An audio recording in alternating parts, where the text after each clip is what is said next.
Legal ఆస్పెక్ట్లో ఈ రకమైనటువంటి ధమ్కి ఇవ్వటాలని governor highest chair అక్కడికి వెళుతున్నప్పుడు వచ్చిన తీరు కానీ ఆయనకి ఎలాగో రిపోర్ట్స్ వెళ్ళుంటాయి.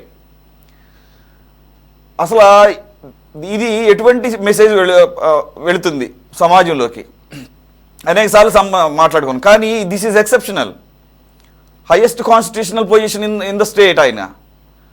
మరి వెళ్ళేటప్పుడు ఆ సైలెన్సర్లు తీసేసి కార్ల బాయినెట్లు పైకెక్కేసి ఇచ్చేదేమో ఒక మంచి కాజ్ కోసం పీపీపీకి 1 కోటి సంతకాలని సమర్పించడం అక్కడికి వెళ్ళి, దానికి కూడా బల ప్రదర్శనే. అన్నిటికంటే బాధపడాల్సినటువంటి విషయం ఆయన బెదిరింపు వ్యవహారం. మేము వస్తే పీపీపీ మెడికల్ కాలేజీలు తీసుకున్న వాళ్ళని బొక్కలో వేస్తాను 2 నెలలు అని చెప్పేసి. ఎలా సార్, దీన్ని లీగల్గా ఏమీ అవకాశం లేదా?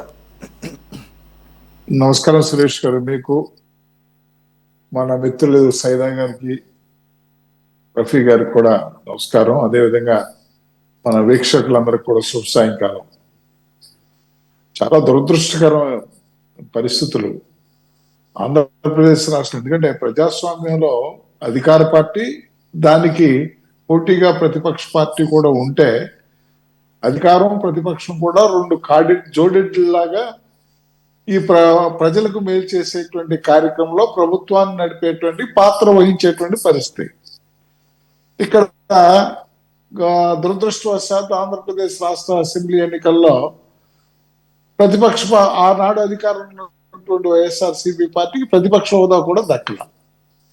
సరే, దక్కకపోయింది, కనీసం గెలిచినటువంటి శాసనసభ్యులైనా ఏదైతే శాసన నిర్మాణ వ్యవస్థలో శాసనసభకు ఎన్నిక కాబడినటువంటి శాసనసభ్యులు శాసనసభకు రాకుండా శాసనసభలో నిర్మాణాత్మకమైనటువంటి పాత్ర పోషించుకోకుండా ఉండటం అనేది ఒక అతిపెద్ద దురదృష్టకరమైనటువంటి నిర్ణయం వైఎస్ఆర్సీపీ పార్టీ తీసుకుంది.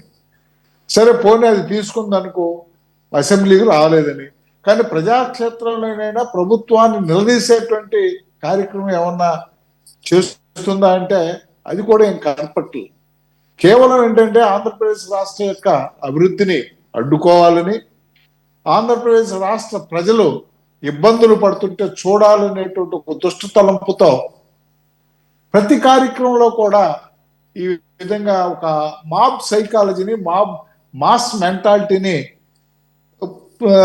తయారు చేసి ఒక రాక్షసానందం పొందాలనేటువంటి తాపత్రమే తప్ప రాష్ట్ర ప్రజలకు కానీ రాష్ట్రానికి కానీ వైఎస్ జగన్మోహన్ రెడ్డి గారి యొక్క పర్యటన వల్ల కానీ లేదంటే వారి యొక్క కార్యక్రమాల కానీ ఈసి మాత్రం కూడా ఉపయోగం లేదని మనం నిస్సందేహంగా కూడా చెప్పొచ్చు.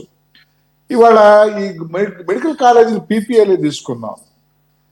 మరి పార్లమెంటరీ స్టాండింగ్ కమిటీలో వైఎస్ఆర్సీపీ పార్టీ పార్లమెంటరీ స్టాండింగ్ కమిటీలు ఉంటాయి, మనందరికీ తెలిసిందే, స్థాయి సంఘాలు. వైఎస్ఆర్సీపీ పార్టీ తరఫున పార్లమెంటరీ స్టాండింగ్ కమిటీలో health and family welfare standing కమిటీలో ఆ పార్టీకి చెందిన గురుమూర్తి గారు సభ్యులు. మరి ఇదే పీపీఐ డిస్కషన్స్ మీద ఆ స్టాండింగ్ కమిటీ ఒక రిపోర్ట్ని వారి యొక్క క్షుణ్ణంగా అధ్యయనం చేసి ఒక రిపోర్ట్ను తయారు చేసి పీపీఎల్ రికమెండ్ చేస్తూ ఆ రిపోర్ట్ ఇచ్చింది. ఆ రిపోర్ట్లో మరి గురుమూర్తి గారు సంతకం పెట్టారు కదా. అంటే వైఎస్ఆర్సీపీ పార్టీకి కేంద్రంలో వైఎస్ఆర్సీపీ పార్టీ పీపీఏకు ఆమోదయోగ్యం అనేటువంటి విషయం ఒప్పుకున్నట్లే కదా. కానీ ఇక్కడ క్షేత్రస్థాయిలోకి వచ్చేటప్పటికి మళ్ళా పీపీఏలకు మేము వ్యతిరేకం అనేది ఒక వంక. మరి పీపీఏలకు వ్యతిరేకమైనప్పుడు వారి హయాంలో 108 కానీ 104 కానీ ఆరోగ్యశ్రీ కానీ ఇవన్నీ పీపీఎల్లోనే జరిగినాయి. మరి పీపీఎల్లో జరిగినప్పుడు ఈ పబ్లిక్కి ప్రభుత్వ పరంగా జరిగిన కార్యక్రమాలనే కానీ అందరూ ప్రచారం చేసుకుంది, వాళ్ళు ప్రచారం చేసుకున్నా, మేము ప్రచారం చేసుకున్నా. ప్రైవేట్ కార్యక్రమాలు వాళ్ళు ఎవరికో కాంట్రాక్ట్ ఇచ్చారు, వాళ్ళని మనం ఏం ప్రచారం చేయట్లేదు కదా. మరి ఎందుకు పీపీఐ ప్రైవేటైజేషన్కి పీపీఎల్కి చాలా తేడా ఉన్నది. ఆ వ్యత్యాసాన్ని వాళ్ళు గమనించలేకపోతున్నారు. ఇవాళ 11 కాలేజీలను మీరు శాంక్షన్ చేశారు ఆ గవర్నమెంట్లో. మనం చూసాం అన్ని కాలేజీల్లో కూడా పునాదుల స్థాయిలోనే ఉన్న ఇన్ని సంవత్సరాలు అయినా కూడా.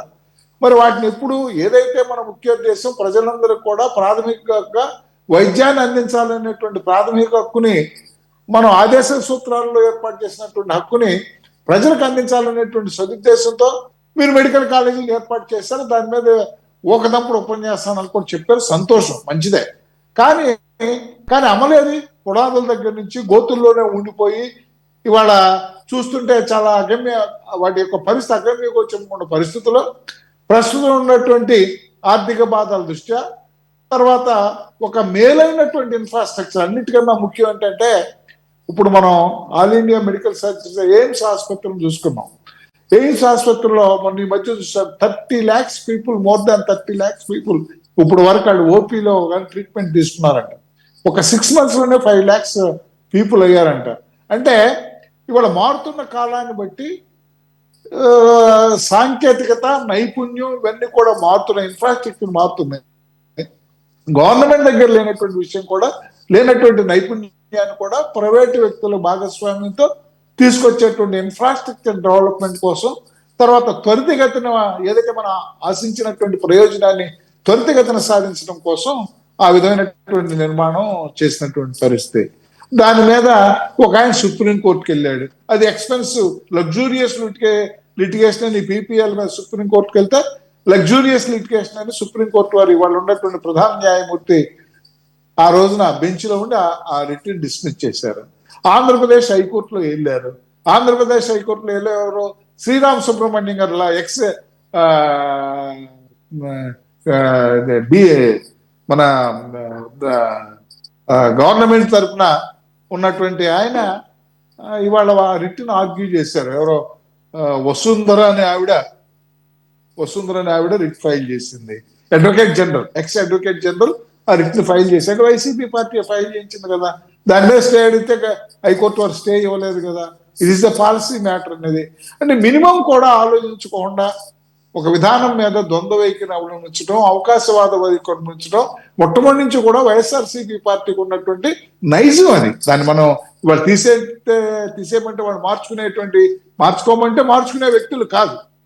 అది ఒక విధానం అయితే, అటు సుప్రీంకోర్టు కానీ, హైకోర్టు కానీ, నీతి ఆయోగ్ కానీ, అదేవిధంగా పార్లమెంటరీ స్టాండింగ్ కమిటీలు కానీ, అన్నిటికన్నా ముఖ్యం అంటే ఇండియన్ మెడికల్ కౌన్సిల్ కూడా పీపీఐ విధానం మీద ఏ విధమైనటువంటి అభ్యంతరం లేవనెత్తినటువంటి పరిస్థితి. సార్ అది విధానపరమైనటువంటిది. పోనీ వాళ్ళు పీపీఐలకు వ్యతిరేకం, పేద ప్రజల తరఫున పక్షాన పోరాడటం అనే ఆలోచన ఉంటే, వారు నిన్న చేసినటువంటి చర్య, నిన్న ఎప్పుడు చేసినా కూడా వారు ఏదో మేము వ్యవస్థలన్నింటినీ కూడా మార్చి అనేక పరిపాలనా సంస్కరణ తీసుకొచ్చాం, అన్ని సంక్షేమ కార్యక్రమాలు తీసుకొచ్చాం అనేటువంటి మాట ఏదైతే చెప్పారో గతంలో, అయినప్పుడు కూడా ప్రజలు విశ్వసించకుండా కేవలం 151 సీట్లుగానే మిగిల్చడానికి కారణం, రూట్ కాజ్ ఏంటి అనేది కూడా ఈ రోజు వరకు వాళ్ళు తెలుసుకోలేనటువంటి పరిస్థితి. బాడీ లాంగ్వేజ్ లో కానీ, మాటలో కానీ, మాట తీరులో కానీ, మాట హావభావాల్లో కానీ ఒక రవిభాయ్ చెప్పినట్టుంటే ఒక మాస్ జనాల్ని అట్రాక్ట్ చేయడానికి చేసేటువంటి ప్రయత్నం తప్ప, ఒక బాధ్యత గలటువంటి రాజ్యాంగ పదవి నిర్వర్తించినటువంటి గౌరవ మాజీ ముఖ్యమంత్రి వర్యులు, నేను జైలు వేస్తానంటే ఆయన ఎవరు జైల్లో? ప్రధానమంత్రి అయితే వ్యక్తులు జైల్లో వేయగలరా? ముఖ్యమంత్రి అయితే వ్యక్తులు జైల్లో వేయగలరా? జైల్లో వేయటానికి ఒక చట్టం ఉండాలి, ఒక పద్ధతి ఉండాలి. నీ యొక్క పాలసీ, వైఎస్ఆర్సీపీ పార్టీ పాలసీ, ప్రభుత్వమే పీపీఎల్కి మేము వ్యతిరేకం, పీపీఎల్ని ఇస్తే మేము సహించాం, మేము అధికారంలోకి వస్తే పీపీఎల్ రద్దు చేస్తాం, కాంట్రాక్టులు మీరు తీసుకున్నా నష్టపోతాను అంతవరకు చెప్పుకో. కానీ జైల్లో వేస్తానంట ఈయనెవరు? అసలు ఈయన జైల్లో ఈయన ఎంతకాలం ఉంటాడో బయటకు వెళ్ళినటువంటి వ్యక్తి జైల్లో వేయటం అది చాలా, అది ఏంటంటే ఇక్కడ మనం గమనించాల్సినటువంటి ముఖ్యమైన అంశం ఏంటంటే, ఆంధ్రప్రదేశ్ రాష్ట్రానికి ఈ రోజున ఉన్నటువంటి దార్శనిక నాయకత్వంతో, అటు కేంద్ర ప్రభుత్వం యొక్క అండదండలతో ఇవాళ ఆంధ్రప్రదేశ్లో ఉన్నటువంటి ఆంధ్రప్రదేశ్ అభివృద్ధికి 10 లక్షల కోట్ల పెట్టుబడి 10 లక్షల కోట్ల రూపాయల పైన పెట్టుబడి ఆంధ్రప్రదేశ్కి వచ్చేటువంటి పరిస్థితులు మనం చూస్తున్నాం వివిధమైనటువంటి కంపెనీల ద్వారా. దీనివలన ఏమవుతుందంటే, ఆయన ఇవన్నీ కూడా ఇవాళ ఏంటంటే ఫౌండేషన్ స్టేజ్ లో ఉండే, రేపు పొద్దున ఈ ప్రొడక్టివిటీ స్టేజ్ లోకి ఎస్టాబ్లిష్ అయితే, ఎంప్లాయ్మెంట్ పెరిగి దాని యొక్క ఫలితాలు కనుక సమాజం మీదకి వస్తే మళ్ళా మన అధికారంలోకి రాలేమేమో అనేటువంటి ఒక లోపల ఉన్నటువంటి ఇన్హిబిషన్ అంటారు, ఇన్నర్ కాన్సెప్ట్ అది దాన్ని ఎగ్జిబిట్ చేయడానికి ఏంటంటే మిమ్మల్ని జైల్లో వేస్తాం అంటే దాని అర్థం ఏంటి? మీరు ఎవరైనా పారిశ్రామికవేత్తలు వచ్చి ఇక్కడ మీరు వ్యాపారవేత్తలు కానీ పారిశ్రామికవేత్తలు కానీ వివిధ రకాలైనటువంటి కంపెనీలు కానీ మీరు వచ్చి ఆంధ్రప్రదేశ్లో కనుక ఇన్వెస్ట్మెంట్ చేస్తే వచ్చేది నేనే అధికారంలోకి, కాబట్టి మిమ్మల్ని అందరినీ లోపలేస్తానంటే ఇప్పుడు ఎవరి కాళ్ళైనా సరే వచ్చి డబ్బులు పెట్టుబడి పెట్టి కష్టపడి ఇన్ని చేసిన వాళ్ళు జైలుకి వెళ్తాకు వస్తారా? అది వాళ్ళ యొక్క మైండ్ లో టెర్రర్ని క్రియేట్ చేయాలనేటువంటి ఒక దుర్మార్గమైనటువంటి ఆలోచనతో అన్నటువంటి మాటే. వాస్తవంగా చట్ట ప్రకారం కూడా అది ప్రూవ్ చేయటమే. కాకపోతే ఏంటంటే అది ఏ వ్యక్తుల్ని ఉద్దేశించింది కాదు కాబట్టి ఒక పాయింట్ అవుట్ చేయటానికి చేసేటువంటి చట్ట ప్రకారం చర్య తీసుకుని నేర ప్రవృత్తి ఉంది, కానీ నేర ప్రవృత్తి ద్వారా నేరం చేశారని చర్య తీసుకోవడానికి ఏ వ్యక్తిని కూడా పాయింట్ అవుట్ చేయలేదు కాబట్టి కేసుగా లేకపోవచ్చు. కానీ అది మనము పల్లెటూరులో చూస్తుంటాం, పోలీస్ వారు ఏదైనా ఒక ఇన్సిడెంట్ జరిగినప్పుడు వచ్చినప్పుడు యాజిటేషన్ లో కానీ ఇన్సిడెంట్ కానీ ఉద్యమం కానీ ఏదైనా వచ్చినప్పుడు 10 మందిని వాళ్ళు 144 పెడతారు. దానికి కారణం ఏంటంటే 10 మంది ఒక చోట పోగుపెడితే 10 రకాలైనటువంటి మాటలు వచ్చి మాస్ మెంటాలిటీతో లా అండ్ ఆర్డర్ ప్రాబ్లం వస్తుంది కాబట్టి ఒకరినొకరి నుంచి కమ్యూనికేషన్ వెళ్ళకుండా డిస్పర్స్ చేయడానికి ప్రప్రథమంగా వాడేటువంటి పరిస్థితి 144 లాఠీ చార్జ్. ఇప్పుడు మనకు వాట్సాప్ లో కూడా ఇటువరకు మనకి మెసేజెస్ ఎన్ని చాట్లకైనా పెట్టుకునేటువంటి పరిస్థితి ఉండేది. దానివల్ల ఏంటంటే ఒక చెడు సంప్రదాయం, ఒక చెడు విషయం మీద విత్ ఇన్ సెకండ్స్ లో సమూహాన్ని మనం ప్రేరేపించేటువంటి అవకాశం ఉంది కాబట్టి వాట్సాప్ చాట్ లో ఆ ఫీచర్ కూడా తీసేసి కేవలం 5 చాట్లకు పంపేటువంటి పరిస్థితి మార్చేటువంటి వైనం కూడా మనం చూసాం.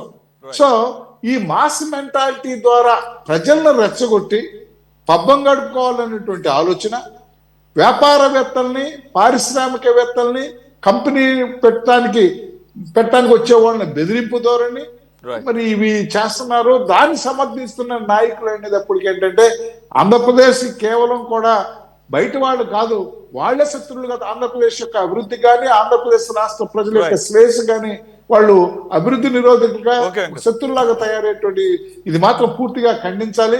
వారి పార్టీ ఏదైనా ఉద్యమాలు చేసుకుంటే తప్పనిసరిగా ఉద్యమాలు చేయాలి. ప్రజాస్వామ్యంలో నేను మొట్టమొదటి చెప్పా, 2 కాడెడ్లలాగా 2 ఎద్దుల్లాగా ప్రయాణం చేస్తేనే ప్రజాస్వామ్యం పరిమితులు అవుతుంది. దయచేసి వైఎస్ఆర్సీపీ పార్టీకి కానీ వినయంతో నమస్కరించి ఆ పార్టీ వాళ్ళని రెచ్చగొట్టడం కానీ ఆంధ్రప్రదేశ్ రాష్ట్ర అభివృద్ధికి ఆంధ్రప్రదేశ్ రాష్ట్ర ప్రజల యొక్క శ్రేయస్సుకి ఆటంకం కలిగించొద్దని మనపూర్వకంగా మీ ద్వారా మనవి చేసుకుంటూ, మిత్రుడు ఇవాళ సైదా గారు కొంచెం క్రాస్ అయినట్టే అది, ఎందుకంటే ఆయన యొక్క ఉద్దేశం కరెక్ట్ అవ్వచ్చు కానీ భాష ఏదైతే ఇప్పుడు మనం జగన్మోహన్ రెడ్డి గారి యొక్క భాష గురించి మనం మాట్లాడుకుంటున్నామో, ఆ మెసేజ్ ని మాట్లాడుకుంటున్నాము, మన హావభావాల్లో కానీ మన మార్తీరులో కానీ కొంచెం హర్ట్ అయ్యే విధంగానే మాట్లాడారు. మా మిత్రులు అట్లా మాట్లాడి ఉండుకోవాలని అట్లా బతుకుతున్నారు. బ్రదర్ నిన్నేమంటలే కాబట్టి నీ భావన కరెక్టే, కానీ మాట మార్చాలి, బాడీ లాంగ్వేజ్ మార్చితే. ఎందుకంటే తప్పనిసరిగా కొన్ని విషయాలు ఉన్నాయి. మేము రఫీ గారు మాట్లాడకపోవచ్చు, నేను మాట్లాడకపోవచ్చు, నువ్వు మాకు ఖచ్చితంగా నీకు మాట్లాడే ఛాన్స్ ఉంది, మాట్లాడచ్చు. కానీ భాష బాడీ లాంగ్వేజ్ కొంచెం చేస్తే తప్పనిసరిగా మనం అందరం ఉంది కూడా ఏంటంటే ప్రజల యొక్క శ్రేయస్సుకి రాష్ట్ర అభివృద్ధికి మనకు తెలిసినటువంటి పరిమిత జ్ఞానం ద్వారా అటు ప్రభుత్వం చేసేటువంటి మంచిని మంచిగా చెడ్డని చెడ్డగా చూసుకుని పరిస్థితులు మనం చేసేటువంటి ఉంటే మనకి ఉన్న ఈ గంట సమయాన్ని సద్వినియోగం చేసుకునే వాళ్ళు అవుతాం అనేటువంటి వినమ్రపూర్వక నమస్కారంతో నా యొక్క అభిప్రాయాన్ని మా మిత్రుడు సైదా గారు చెప్పాను. రఫీ గారు మీరు కూడా టెంప్ట్ అవ్వద్దు, ఎందుకంటే నేను మీ పార్టీ మిమ్మల్ని, నా పార్టీ నన్ను, ఆయన పార్టీ ఆయన్ని ఆక్షేపించే పరిస్థితి కాబట్టి మీరు టెంప్ట్ అవుతున్నారు. ప్రజలు మన విఘ్నులు చూసాం, భాష మాట్లాడే వాళ్ళని ఎక్కడ బొందులో పెట్టారు, బురదలో పెట్టారు, గుంట తీసి పాతి పెట్టారు. దయచేసి ఆ విధంగా మనం నడుచుకున్నాం. నమస్కారం. సైదా గారు దాని గురించి ఆయన అర్థం చేసుకోగలరు, కానీ దాని గురించి వద్దు సార్. పార్లమెంటరీ స్థాయి సంఘం అంటే అన్ని పార్టీలకు సంబంధించినటువంటి రిప్రజెంటేషన్ ఉంటుంది. దానిలో క్లియర్గా నేను కూడా దాన్ని పాయింట్అవుట్ చేద్దాం అనుకుని మంచి పని చేశారు. దాంట్లో వైసీపీకి సంబంధించినటువంటి ఎంపీ గురుమూర్తి గారు, ఆయన జగన్మోహన్ రెడ్డి గారికి పర్సనల్ డాక్టర్ కూడా అని అంటారు. మరి ఆయన సంతకం పెట్టాడా లేదనేది జగన్మోహన్ రెడ్డి గారికి తెలియదా? అసలు పార్టీ లైన్ కదా ఆయన అక్కడ రిప్రజెంట్ చేసేది. మరి మీరున్నారా లేదా దాంట్లో? పార్టీ అభిప్రాయం తీసుకోండి, ఆయన సంతకం పెట్టండి. ఆయన పార్టీ లైన్ అది, పార్టీ అభిప్రాయం అది. అదే చెప్పే ద్వంద్వ వైఖరి అనేది. కరెక్ట్ అదొక పాయింట్ సార్. మళ్ళీ దీంట్లో ఇంకొక ఆణిముత్యం ఉంది సార్. ఈరోజు మాట్లాడిన దాంట్లో, జగన్మోహన్ రెడ్డి గారు నిన్న మాట్లాడిన దాంట్లో